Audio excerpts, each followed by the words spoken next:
Hello, what is up mga ma'am, sir, ma'am? Ako po si Ralph C. Fry, isang visual artist from Manila. And today we are going to review the Hi-Tune Dual Tip Acrylic Markers. So sa box, ito yung front of the box. It's a light gray background. Tapos alagay dito, Dual Tip Hi-Tune. It's the brand. Then you have the characters here.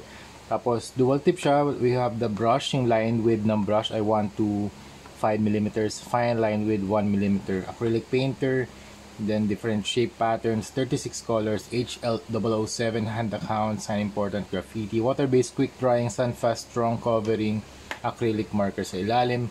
Sa likod, nakalagay dito for painting, drawing, coloring, art supplies for artists, hobby painters, and kids. The caps have the same color as the paint inside the barrel for a quick and easy color selection. Environmental friendly, non-toxic, keep it horizontal and suitable for hand accounts or high quality. Application, pwede sa film, metal, ceramic, glass, leather, dark material. Usage, after use, please close the pen cover tightly to avoid affecting the writing performance.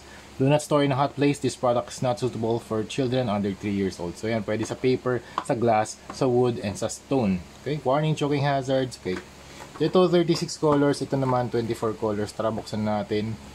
And ito yung kanyang laman. Okay. 24 colors. So you have different ranges of colors here. Laki ng range of colors niya dito, 24. Alam ko meron din tong 48. And alam ko teka, sa Shopee namin to nabili eh. Yan, sa Shopee, search nyo lang Hi-Tune acrylic marker. Hi-Tune, ayan, 48 colors. Naka-sale siya ngayon. Try natin to. 159 pesos only. 48 colors na. You know. Yeah, so check out nyo to sa Shopee, Hi-Tune acrylic markers. Sobrang ganda nito mga mounts. Bagay na bagay sa mga projects natin. Color test tayo. Ito, gamit ko dito, watercolor paper. Tapos ito naman is just a plain bond paper. Okay? So try natin yung kanyang color swatches. Simulan natin dito sa... Wala kasi itong color code eh. Wala. Siguro ito, QBT277. Pare-pareho lang pala yun. So nakalagay dito, ayan, it's the Hi-Tune logo. Please cover the cap in time when use it properly. Acrylic painter, water-based. So you have the brush tip and the fine tip. So gusto ko tong brush tip kasi pwede kang gumawa ng different line weights. So pwedeng makapal, pwedeng manipis. Ayan, tapos pwede ka rin gumawa ng cross-hatching techniques sa comics, diba? Tapos ito namang fine. Ganun din. Ito naman mas uniform. Hindi ka makakagawa ng... Well, makakagawa ka ng mga feathering lines. Pero... ito dito mas dynamic yung yung finish niya. Ay yung very gestural. Makakagawa ka ng thick different line weights. Dito mas uniform yung line weight niya. So if you want a uniform line weight, use the thin line, and then yung pag-brush naman mas siya, mas painterly or mas gestural. Ayan. So ito naman color pink acrylic painter. Wala, sayang eh, walang code eh. Hindi natin, o kaya name man lang ng color. Ito color pink to. So same lang. Makagawa rin tayo ng mga cross-hatching na lines. Very nice, very vibrant. Try natin gumawa ng ng square. Kulayan natin. Tapos try natin mag-overlap ng iba pang color. So this one is blue. Gusto ko yung brush kasi nga iba-iba yung line weights niya. Ito blue. Mabilis tayo yung technique ng pag-color. Pwede kayo mag-overlap.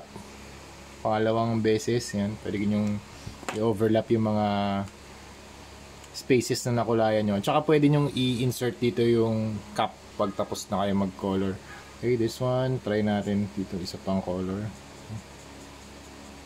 Okay, isa pa. Ganda ng coverage. Tsaka very vibrant siya. So, tatlo na yan. Ito, metallic ba to? I think this is metallic. This is silver. Okay, try natin yung silver nya. Ooh, nice! Ganda ng silver. Vibrant talaga siya. Ayan, reflective. Okay, cool. Tapos, ano pa ba? Red, maybe. Some reds. Nice. Hindi siya primary red, pero para siyang coral red. Okay, ano pa ba? Primary blue kaya. Ito blue. Ito naman yung tawag dito, fine na color. So, tinetesting lang natin yung iba't ibang colors niya. Yellow, how about some yellows? Ganda, astig.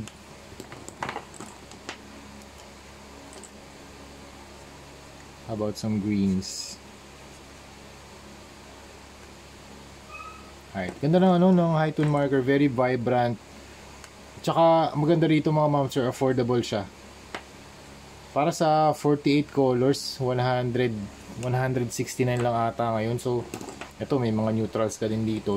Very bright yung mga colors na. Try natin mag-overlap. Okay, try ko tong green na to. Dito, siguro dito sa part na to, i-overlap natin. Okay? Ooh! Dito rin sa part na to.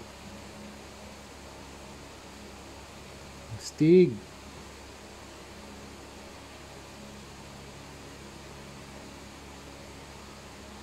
Ano, nakakapag-create tayo ng highlights. So, kunwari dito, no, ito yung base color nyo.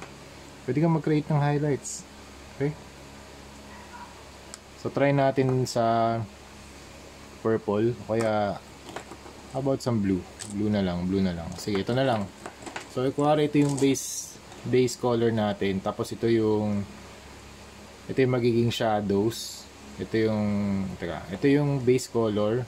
Ito yung shadow. Yung purple. Tsaka ito yung highlights. Okay? Try natin gumawa ng circle. Dito. Try naman natin dito sa sa watercolor paper.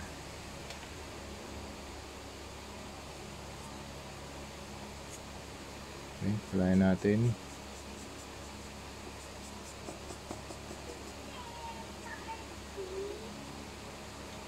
Okay, base. Patuloy natin onte, tapos ito yung kanyang shadow, purple. So kunwari nandito yung source of light. Dito yung source of light. Yan. So dito yung natin, yung highlights sa upper right. And then you will apply yung shadows dito.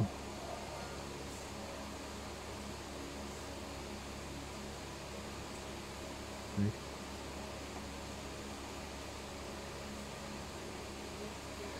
Tapos meron ka ring shadows dito.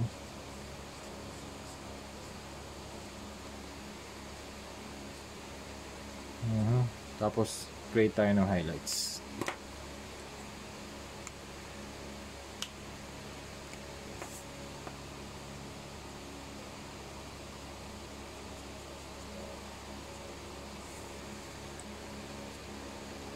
Ito may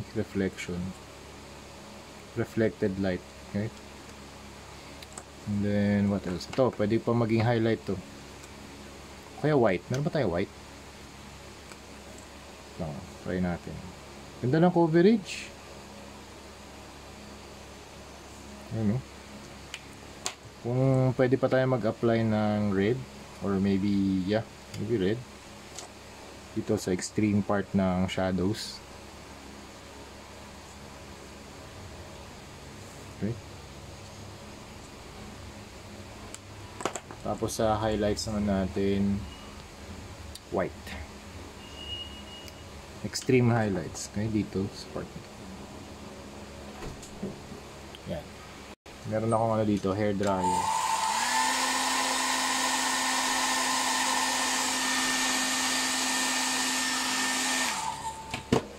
Yan. Kung tuyo na siya, I think pwede tayo mag-overlap. Ayan. So, mas ganun yung technique kung gusto nyo mag-apply ng lighter color onto a darker color. So patuyuin muna natin. Tapos konting-konti lang, hahawa lang yung kulay dito. Pero pag tuyo na, hindi siya mag-smudge or anything. Ayan, wala. Hindi siya nag-smudge. Permanent siya, very vibrant, and pwede nyo siyang pagpatong-patungin. Pwede kayong gumawa ng mga patterns, ng mga highlights. na mga shadows, na mga pattern effects. Tingnan nyo yung ano rito, yung turquoise. Na iba rin yung hue niya kapag nag-overlap siya sa darker and brighter na shades. So kung gusto nyo gumawa ng iba't ibang pattern, pwede. And super cool, super mura, super affordable. And meron din nga palang black. Teka, hindi ko lang siya nalabas. Ito black din, meron din black dito. Kung gusto nyo gumawa ng mga super dark na mga shadows or line art, pwede rin. Yan. Ito kunwari gagawa tayo ng line art. Okay.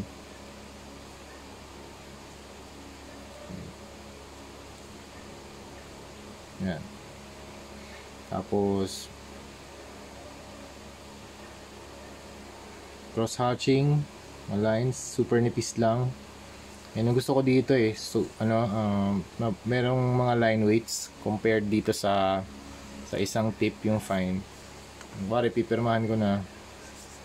Yan.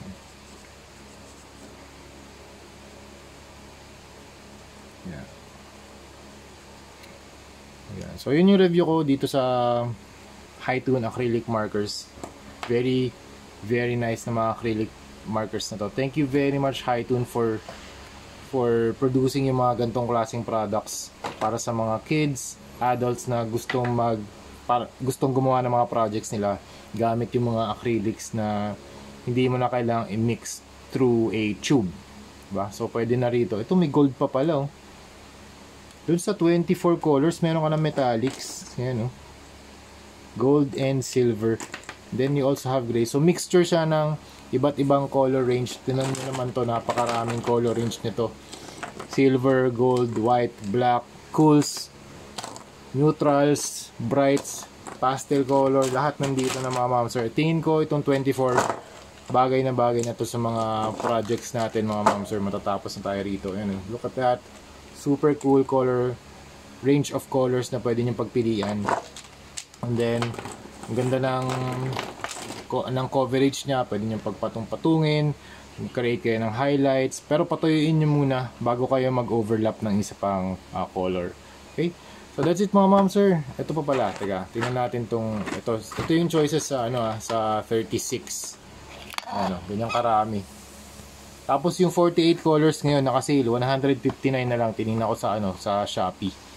Kaya kung gusto niyo makakuha ng 159 na 48 colors, check out nyo na ngayon mga ma'am sir, okay?